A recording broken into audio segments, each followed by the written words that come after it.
Here's how you make $50,000 to $150,000 a year within 5 years at a body shop with little to no experience. You accept a job as a detailer. Now the detailer position makes about $14 an hour, but it's literally you're learning the industry and getting paid just like you would at school, except for you'd be paying. So come work at a body shop, detail cars, start looking at repairs and understanding how they go through the shop. The second part is you want to help out technicians. If you want to be a painter, go help the painter. Help the painter every chance you get. You want to be a bodyman, help the body tech.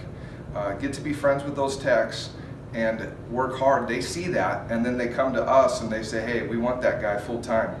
The shop pays for some of his wages, the technician will pay for some of the wages, and you'll start your training process. We've got about 5 or 6 guys doing this currently. Brad, Oscar, Kerry, there's a number of guys that are on track to doing big things here in the future.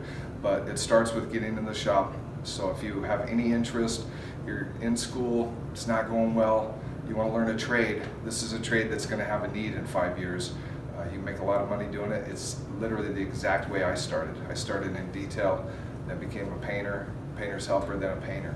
So if you can't direct message me or email info@autobody123.com that you're interested in a job as a detailer, and we'll get right back to you. Thanks.